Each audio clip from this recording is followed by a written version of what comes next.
Spoštovane novinarke in novinarji, danes imam res privilegij in veliko čast, da ste me podprla tako eminentna slovenska politika.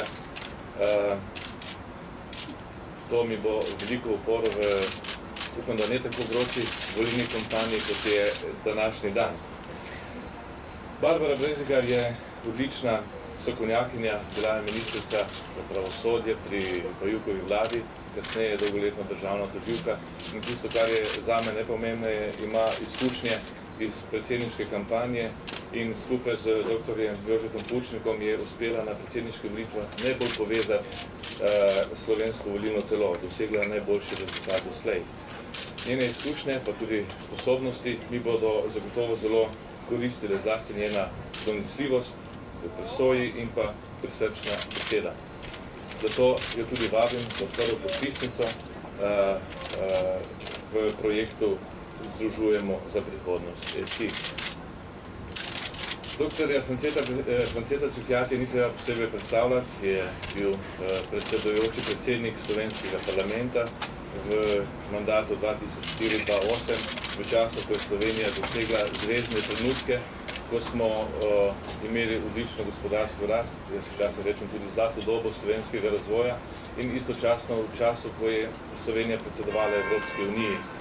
Njegove izkušnje mi bodo še kako prav prišle, je tudi eden izmed krivcev, da sem se odločil za to podporo skupaj s predsednikom Janšo, sta me nekega dne nagovorila k temu.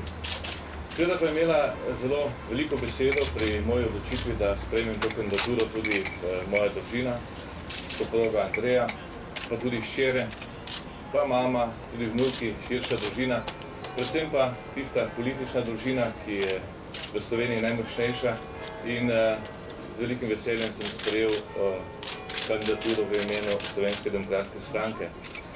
Še posebej pa mi godi, da me je podprla tudi še ena stranka, to je Nova Slovenija, v kateri smo prejšnjo nedeljo v Ormožu preživeli čudovit popoldan. Tudi to mi daje upanje, da bo uspeh na teh volitvah zagotovljen. Seveda pa sem že večkrat dejal, da na teh volitvah ne kanim računati zgolj na podporo političnih strank, to je seveda premalo. Je dovolj, recimo, za zmago v prvem krogu, nikakor pa ni dovolj za zmago nasploh na teh volitvah. Zato računam na podporo seveda veliko širšega volilnega telesa, kot je zgolj omejen na desno sredino. Kako to doseči, kako prepričati ljudi? Jaz se zavedam svojih prednosti in pomanjkljivosti, da gotovo ne bom mogel z nacionalnimi mediji recimo konstruirati podobo zmagovalca na tej volitvi v času predvolilne kampanje.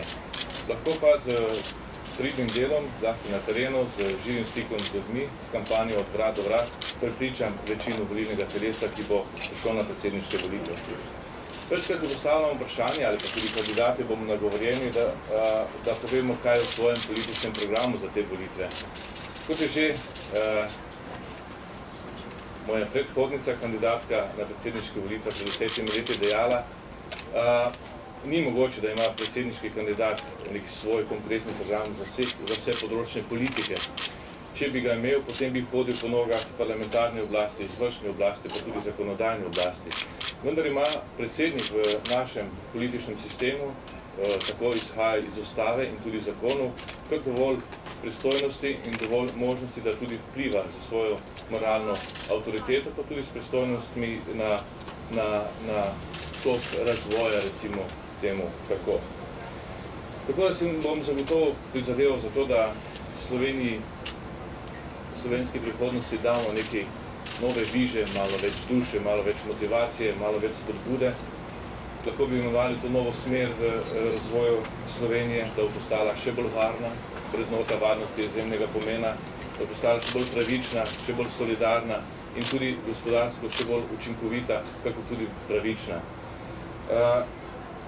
Želim, da bi razvijali državo, v kateri bomo lahko še naprej razvijali svojo lastno kulturo, svoj lastni jezik, slovenski jezik, da bomo še naprej razvijali in dvigali kakovost življenja, ki je v Sloveniji in pa v Evropski uniji bistveno boljša kot drugje po svetu, ampak istočasno tudi občutek pripadnosti, slovenski domovini, da bi imeli urejene odnose s sosedi in da bi dvignili ugled Republike Slovenije v Evropski uniji in v svetu.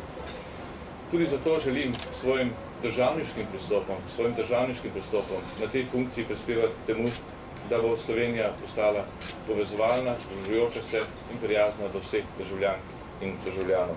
Zato kandidiram za predsednika Republike Slovenije, zato ganim zmagati na tej volitvah. Hvala.